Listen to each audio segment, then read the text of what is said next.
TV with Manika. ये कहानी अल्लाहपुर नाम के एक छोटे से गांव की है। इस गांव में किशन नाम का एक बहुत ईमानदार किसान रहता था। वह अपनी पत्नी के साथ रहता था। वह बहुत ही ईमानदार और मेहनती आदमी था। किशन की मालिया हालत बहुत ही खराब थी। वह लोगों के खेतों में जाकर काम करता था और कभी कभी उन लोगों के घरों में जाकर भी काम करता था, जिससे वह 2 पैसे कमा सके। किशन इतनी मेहनत करता था, लेकिन वह अपनी पत्नी के लिए और अपने लिए 2 वक्त की रोटी भी ढंग से कमा नहीं पाता था। वह दिन रात काम में ही लगा रहता था। जैसे जैसे समय बीतता गया, उसकी मालियात हालत और भी खराब होती गई। एक दिन वह अपनी पत्नी से बोलता है, शीला, मुझे माफ कर दो। मेरी वजह से तुम्हें भी इतने कष्ट भोगने पड़ रहे हैं। नहीं जी, आप ऐसा क्यों बोल रहे हैं? मैं जैसी भी हूँ बहुत खुश हूँ। आप ऐसा मत बोलो, मैं आपके संग बहुत खुश हूँ। मेरी इस गरीबी ने तुम्हें भी पीस कर रख दिया है। नहीं जी, आप जितना भी कमा रहे हो, हम उसी में ही गुजर बसर कर लेंगे। आप चिंतित मत हो, हम दोनों मिलकर काम भी कर सकते हैं। जब हम दोनों मेहनत करेंगे तो हम और पैसा कमा लेंगे और फिर चैन से रह सकते हैं। मैं भी आस पड़ोस में कुछ काम देख लेती हूँ, दोनों मिलकर काम करेंगे। नहीं नहीं शीला, मैं ऐसा नहीं कर सकता। तुम कहीं और जाकर काम करो।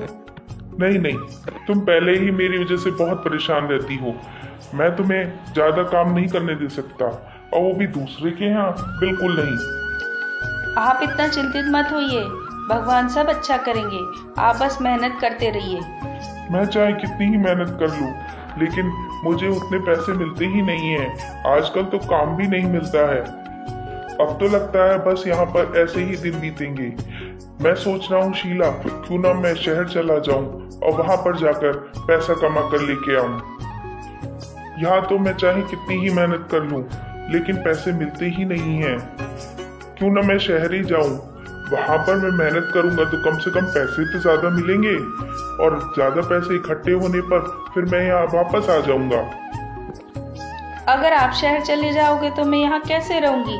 आपके बिना तो मेरा यहाँ कोई नहीं है। मैं क्या करूंगी? शीला, मैं शहर जाकर एक अच्छी नौकरी ढूंढ लूंगा, जहाँ पर मुझे पैसा भी ज्यादा मिलेगा, और 1-2 साल मेहनत करने के बाद मैं यहाँ पर वापस आ जाऊंगा, और उन पैसों से एक अच्छी दुकान खोलेंगे और आराम से गांव में रहेंगे। नहीं जी, मुझे ज्यादा पैसों का लालच नहीं है। मैं जैसे हूँ बहुत खुश हूँ। आप मत जाओ, हम दोनों यहाँ पे चैन से रहेंगे। तुम ठीक कहती हो शीला, लेकिन मैं तुम्हें ऐसे जिंदगी नहीं दे सकता जहाँ पर हमें 2 वक्त का खाना भी ढंग से नहीं नसीब होता। कुछ ही दिनों की बात है, मैं घर वापस आ जाऊंगा और फिर चैन से यहाँ पर जीवन जिएंगे। अच्छा चलो, जैसा आपको अच्छा लगे वैसा कर लो। मैं आपका सामान पैक कर देती हूँ और फिर कल चले जाना। अगले दिन किशन अपना सामान लेकर शहर की ओर चल पड़ता है। घर से निकलकर बहुत चलने के बाद किशन रेलवे स्टेशन पर पहुंच जाता है। रेलवे स्टेशन से ट्रेन पकड़कर किशन शहर पहुंच जाता है। जिस शहर में किशन काम की तलाश में गया था, वह शहर उसके लिए बिल्कुल अनजान था। इस शहर में न किशन का कोई मित्र था और न कोई सगा संबंधी था। चलो, अब यहाँ आ तो गया हूँ, पर काम ढूंढने से पहले मैं कोई जगह ढूंढ लेता हूँ जहाँ पर मैं रह सकूँ। किशन आसपास के होटलों में जाता है, जिससे कि वह कुछ दिन रह सके, पर वो वहाँ से हताश होकर वापस आ जाता है। किशन के पास तो इतने पैसे ही नहीं थे कि वह आराम से होटल में रुक सके। किशन तो शहर में पैसे कमाने ही आया था। अब वह सोचने लगा, बाप रे बाप, इतना किराया होटलों का!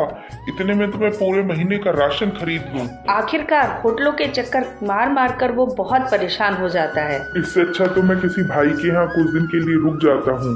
इससे मेरे कुछ पैसे तो बचेंगे। फिर किशन आसपास के घरों में रुकने के लिए पूछने के लिए जाता है। जब वह घर के बाहर पहुंचा तो उस घर का मालिक घर के बाहर बैठा हुआ था। भाई, मैं बहुत दूर के गांव से आया हूँ और अब शाम होने वाली है। भाई, मुझे रात बिताने के लिए कुछ जगह चाहिए।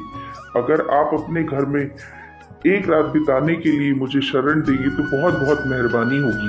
तुम चाहे गांव से आए हो चाहे शहर से, मुझे इससे क्या फ़र्क पड़ता है। मैं तुम्हें नहीं जानता हूँ तो मैं तुम्हें अपने घर में कैसे रोक सकता हूँ। रोज़ाना शहर में बहुत लोग आते हैं काम करने के लिए, तुम कोई नए नहीं हो। जाओ, मेरे घर में कोई जगह नहीं है और कहीं और ठिकाना ढूंढो। किशन को उस व्यक्ति की बातें बहुत बुरी लगती है, लेकिन वह कर भी क्या सकता था और वह वहाँ से चला जाता है। कुछ दूर चलने के बाद उसे एक और घर दिखाई देता है। वह उस घर में जाकर एक महिला से पूछता है, बहन, मैं गांव से शहर में काम की तलाश के लिए आया हूँ और अभी कुछ देर बाद रात हो जाएगी। क्या मैं तुम्हारे घर एक रात के लिए रुक सकता हूँ? भैया, मैं आपकी मजबूरी समझती हूँ, लेकिन मेरे घर में मैं और मेरी बेटी ही रहते हैं, तो मैं किसी पराये मर्द को अपने घर में कैसे रोक सकती हूँ। मैं तो आपको जानती भी नहीं हूँ और मेरे पति विदेश गए हुए हैं। भैया, आप मेरी मजबूरी समझिए और मुझे माफ कीजिए। अरे कोई बात नहीं बहन, मैं आपकी मजबूरी समझता हूँ। अच्छा, मैं चलता हूँ। अब किशन वहाँ से भी निराश होकर जाने लगता है और यह सोचने लगता है कि अब मैं क्या करूँ। अब वह एक और भाई के घर में जाता है और पूछता है, भैया, मेरा नाम किशन है और मैं गांव से आया हूँ यहाँ पर काम की तलाश के लिए, लेकिन मेरे पास कोई रहने का आश्रय नहीं है। क्या एक रात के लिए आप मुझे अपने घर रोक सकते हैं? मैं आपका बहुत बहुत आभारी हूँगा, क्योंकि अब रात होने वाली है। मेरे पास कोई उपाय भी नहीं है और ना ही मेरे पास बहुत सारे पैसे हैं, तो कृपा करके मुझे एक रात के लिए अपने घर में शरण दे दो। अरे भाई, कौन हो तुम? मैं तुम्हें नहीं जानता और मैं ऐसे कैसे तुम्हें अपने घर में रोक सकता हूँ। आ जाते हो मुंह उठाकर, यहाँ तो रोजाना का काम है, कभी कोई आता है कभी कोई आता है। जाओ यहाँ से। किशन अब कई घरों में जाता है, लेकिन कोई भी उसे ठहराने को तैयार ही नहीं होता। वह बहुत हताश होकर यह सोचने लगता है, अगर मैं यहाँ रुक ही नहीं पाऊंगा तो मैं काम कैसे करूँगा। तभी किशन की नज़र अपने सामने एक झोंपड़ी पर पड़ती है। फिर किशन झोंपड़ी के पास जाता है। मौसी नमस्ते, मैं गांव से काम की तलाश में आया हूँ और मैं बहुत ज़्यादा परेशान हूँ। अब रात भी होने वाली है और मेरे पास रहने का कोई ठिकाना भी नहीं है। मौसी, क्या मैं आपके यहाँ एक रात के लिए रुक सकता हूँ? बेटा, तुमने मुझे मौसी कहा है और एक मौसी अपने बेटे को घर के बाहर कैसे छोड़ सकती है। चलो बेटा, तुम मेरे घर के अंदर चलो। किशन अब बूढ़ी अम्मा के संग उसके घर के अंदर चला जाता है। फिर वह बूढ़ी अम्मा किशन से कहती है, बेटा, तुम इसे अपना ही घर समझो और तुम जब तक चाहो तब तक इस घर में रह सकते हो। मौसी, आपके परिवार के और सदस्य कहाँ हैं? आप अकेली रहती हैं क्या? बेटा, मेरे पति तो कई साल पहले मर चुके हैं और मेरा एक बेटा है, अब वो भी विदेश में जाकर रहता है। मैं इस घर में अकेली रहती हूँ। तुम जब तक चाहो इस घर में रह सकते हो, तुम भी मेरे बेटे ही हो। मौसी, आज से आप अपने आप को अकेला मत समझो, मैं आपके संग हूँ। मैं आपका बड़ा बेटा बनकर रहूंगा। बेटा, तू इस घर को अपना घर समझकर आराम से रहे। बेटा, शहर में बहुत सारे ठग रहते हैं, तुझे समय समय पर बड़ा ध्यान रखना पड़ेगा। यहाँ पे लोग भाग एक दूसरे के पैसे चुरा लेते हैं। मौसी, मैं आपकी बात का ध्यान रखूंगा, आप परेशान मत होइए। बेटा, तूने शहर में काम देख रखा है क्या? कल ही मैं जाकर बाजार में अपने लिए काम ढूंढ लूंगा और काम मिलने पर अपना आपके आसपास ही एक किराए पर घर ले लूंगा, जिससे मैं आपकी देखभाल भी कर सकूं। बेटा, तुझे दूसरा घर लेने की कोई ज़रूरत नहीं है, तू मेरे संग ही रह।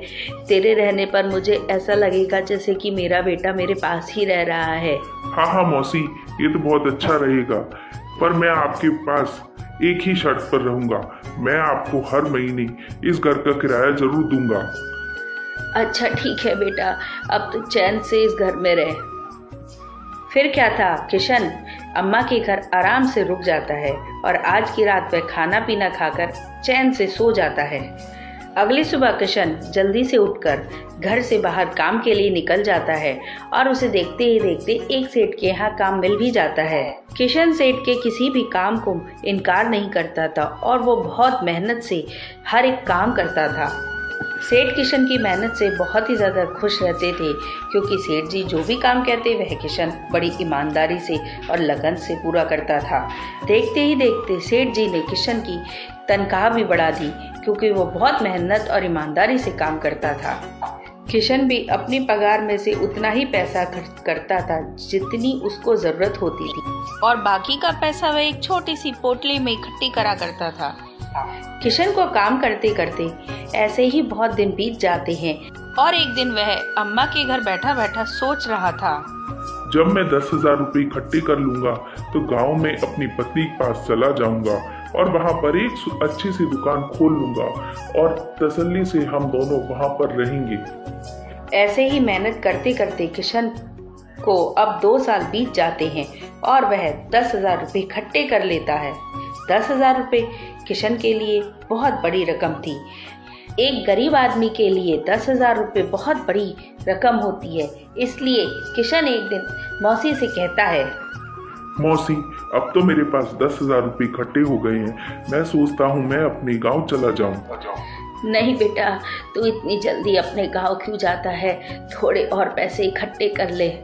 हाँ मौसी, जाने का तो मेरा भी मन नहीं है, लेकिन 10,000 रुपये बहुत बड़ी रकम होती है और मैं घर में रखकर आफत मोल नहीं ले सकता। मौसी, मैं घर में पैसे छुपा कर भी नहीं रख सकता। क्या पता कोई आदमी मुझे पैसे चुराते हुए देख ले और मेरे पैसे चोरी करके ले जाए तो मैं तो खाली हाथ ही रह जाऊंगा। इसलिए सोच रहा हूँ क्यों ना मैं अपने गांव ही चला जाऊं। आजकल मैं किसी पर विश्वास नहीं कर सकता। बहुत ही बदमाश लोग रहते हैं इस शहर में। इसलिए मैं सोच रहा हूँ कि मैं घर वापस चला ही जाऊं। बेटा, तू सही कह रहा है, लेकिन तू इतनी जल्दी अपने गांव क्यों जा रहा है? थोड़े दिन और रुक जा, थोड़े पैसे और कमा ले, फिर चले जाना। मौसी, जाने का तो मन मेरा भी नहीं है, लेकिन मैं इन पैसों की वजह से जाना चाह रहा हूँ। बेटा, तू क्यों नहीं एक काम करता, तू मशहूर जमींदार के पास चला जा। वह बहुत ईमानदार हैं। जब तुझे पैसे अपने वापस लेने होंगे वो तुझे तेरे पैसे वापस कर देंगे। मौसी, मैं उस जमींदार के पास अपने पैसे कैसे रख सकता हूँ? क्या पता कल जब मैं उससे पैसे वापस लेने जाऊँ तो वह इनकार कर दे कि मेरे पास तो तुम्हारे पैसे हैं ही नहीं। बेटा, सेठ जी बहुत ईमानदार और नेक इंसान हैं। उनके पास बहुत सारे लोग पैसे रखते हैं। बेटा, तुम बेधड़क उनके पास जाकर अपने पैसे आराम से रख सकते हो। अब किशन अपने 10,000 रुपये लेकर सेठ जी के पास पहुंच जाता है। सेठ जी नए आदमी को देखकर पूछते हैं, कौन हो भाई तुम, और तुम यहाँ पर क्यों आए हो? क्या तुम इस शहर में नए हो? मैंने तुम्हें पहचाना नहीं। सेठ जी, मैंने आपके बारे में बहुत सुना है। मैं इस शहर में कई सालों से मेहनत कर रहा हूँ और मैंने अपने पैसे इकट्ठे करे हैं। मैं आपके पास अपने पैसे रखने के लिए आया हूँ। मैंने आपकी बहुत तारीफ सुनी है। आप बहुत ईमानदार सेठ हैं। कृपा करके मेरे पैसे अपने पास अमानत के रूप में रख लीजिए और मैं कुछ दिनों बाद आपसे अपने पैसे वापस लेने आऊँगा। तब मुझे यह पैसे दे देना और पैसे इकट्ठे होने के बाद मैं गांव जाकर वहां पर अपनी दुकान खोलूंगा। सेठ ने जल्दी से बिरजू से वह पैसों की थैली हाथ में ले ली और उससे कहा, हाँ भाई, तुमने मेरे बारे में बिल्कुल सही सुना है। तुम्हारे पैसे बिल्कुल सुरक्षित रहेंगे। जब तुम चाहे मेरे पास से वापस ले सकते हो। तुम्हारे पैसे मेरे पास अमानत के रूप में रखे रहेंगे। तुम्हें कोई डरने की बात नहीं है। तुम बिल्कुल सही जगह पर आए हो। तुम्हारे पैसे बिल्कुल सुरक्षित रहेंगे भाई। जमींदार की ऐसी बातें सुनकर किशन भी बड़ा खुश होकर अपने घर वापस लौट जाता है और वह सोचता है कि अब तो मेरे पैसे सुरक्षित रहेंगे ही रहेंगे। फिर देखते ही देखते ऐसे ही 1 साल और बीत जाता है। किशन अपने काम में मस्त रहता है। एक दिन उसे अपनी पत्नी की याद आती है तो वह मौसी से कहता है, मौसी, बहुत समय बीत गया। अब तो 3 साल हो गए। मुझे अपनी पत्नी की बहुत याद आ रही है। अब तो मैं अपने घर जाना ही चाहता हूँ। अब मेरे पास पैसा भी बहुत इकट्ठा हो गया है। तसल्ली से वहाँ मैं अपनी दुकान खोलकर आराम से काम करूँगा। वहाँ पर शीला पता नहीं कैसी होगी मौसी, मुझे उसकी बहुत याद आ रही है। ठीक है बेटा, मैं तुझे मना नहीं करूँगी, ना ही रोकूंगी। अब 3 साल हो गए और तेरे पास कुछ पैसे भी इकट्ठे हो गए। तू आराम से वहाँ दुकान खोल सकता है। तो तू अब सेठ जी के पास जाकर अपने पैसे लिया। अब किशन सेठ जी के पास जाता है और उनसे अपने पैसे मांगने लगता है। सेठ जी, मेरे पैसे मुझे दे दीजिए। अरे कौन हो भाई तुम, और कैसे पैसे? मैं तुम्हें नहीं जानता। सेठ जी, मैं किशन आपके पास अपने 10,000 रुपये रखने आया था। आप भूल गए क्या? याद कीजिए, मैं आपके पास 1 साल पहले आया था अपने 10,000 रुपये लेकर। कौन किशन? कैसा आदमी? मैं तुम्हें नहीं जानता, और तुम अपना हैसियत तो देखो। 10,000 रुपये रखने की हैसियत है तुम्हारी? सेठ जी, याद कीजिए, मैंने आपको 10,000 रुपये दिए थे। और तुम्हारे पास सबूत ही क्या है जो तुमने मुझे 10,000 रुपये दिए थे? सेठ जी, ऐसा मत कीजिए, वो मेरी बहुत मेहनत की कमाई है। आप याद कीजिए, मैंने आपको 10,000 रुपये दिए थे। 10,000 रुपये? तुम अपनी हैसियत तो देखो। तुम्हारे 7 पुश्तों ने नहीं 10,000 रुपये देखे होंगे। इतनी बड़ी रकम तुम्हारे पास कहाँ से आई? और साहब, तुम मेरे पास कोई क्यों लाओगे? सबूत तो नहीं है तुम मुझे कि जानते आपने भी मेरे नहीं से थे। 10,000 रुपये लिए थे, लेकिन लोग कहते थे आप बहुत ईमानदार हो, इसलिए मैं आपके पास आया था। अरे भाई तुम कौन? मैं तुम्हें नहीं जानता। जब मैं जानता ही नहीं तो मैं तेरे से पैसे ही क्यों लूंगा? चलो जाओ यहाँ से, मेरा दिमाग ना खाओ। जमींदार की ऐसी बात सुनकर किशन के तो होश ही उड़ जाते हैं। वह तो कुछ समझ ही नहीं पाता कि वह क्या करे।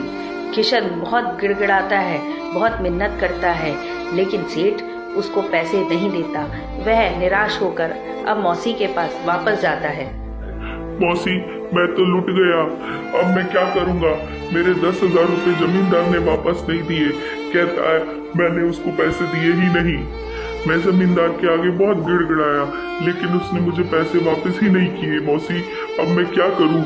मेरी 2 साल की मेहनत की कमाई थी वो। मौसी, पहले तो मौसी यह बात सुनकर बड़ी आश्चर्यचकित हुई।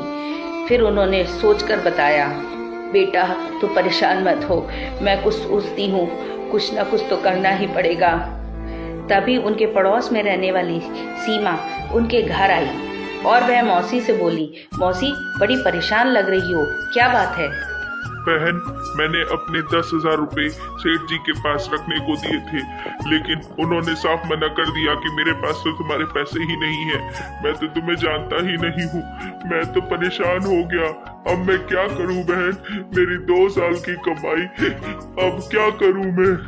सेठ जी बोले, तुम्हारे पास क्या प्रमाण है कि तुमने मेरे को पैसे दिए थे? लेकिन मेरे पास तो कोई प्रमाण भी नहीं है। मैंने उनसे कुछ नहीं लिया था।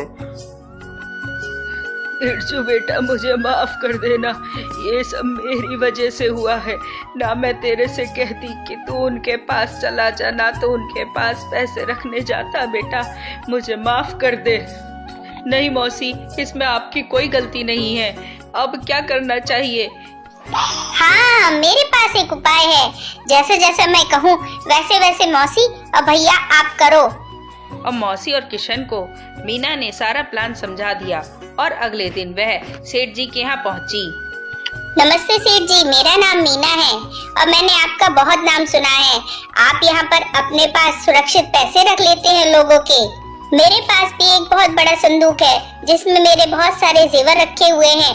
आप तो समझते ही हैं, घर में जेवर रखने बड़े हानिकारक है।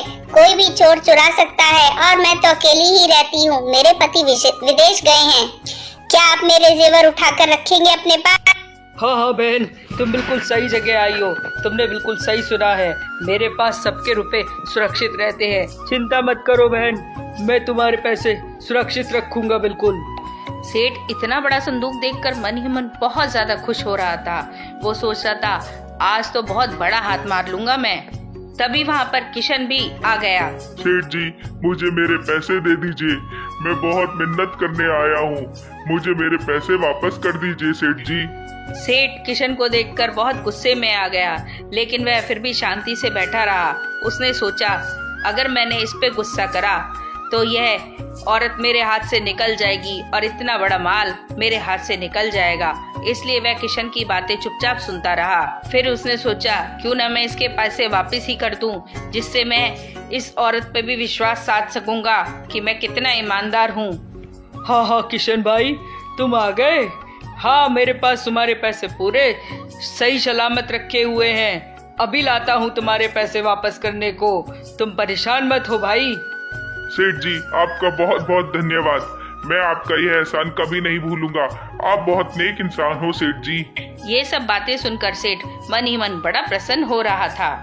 तभी मीना की सास भी वहां आ गई। बेटा, यहाँ पर पैसा रखने से कोई फायदा नहीं है। मोहन वापस आ गया, चल घर चल जल्दी। अपनी सास की बात सुनकर मीना बड़ी खुश होकर वहां से जाने लगी। मीना सेठ से बोली, सेठ जी, मुझे अब आपके पास पैसे रखने की कोई जरूरत नहीं है। मेरे पति वापस आ गए हैं, अब मैं जा रही हूँ। अब सेठ बड़ा पछता रहा था क्योंकि उसने किशन को तो पैसे वापस कर दिए थे और मीना भी आई थी तो उसने अपना संदूक उसके पास रखा ही नहीं था। अब वह कर भी क्या सकता था। वह तीनों को वापस जाते हुए देखता रहा। इधर तीनों अपने घर वापस आ गए और बड़े खुश थे कि हमारे पैसे वापस मिल गए। किशन मीना का बहुत बहुत धन्यवाद कर रहा था। बहन, अगर तुम ना होती तो आज मेरे पैसे वापस ना मिलते। मेरी बड़ी मेहनत की कमाई थी। अब किशन मौसी से विदा लेकर अपने गांव वापस चला गया। किशन ने वहां एक दुकान खोली और दोनों मियाँ बीबी चैन से रहने लगे। Please subscribe my channel, support my channel. अगर आपको मेरी कहानियाँ अच्छी लगती हैं तो प्लीज लाइक और कमेंट भी कीजिए।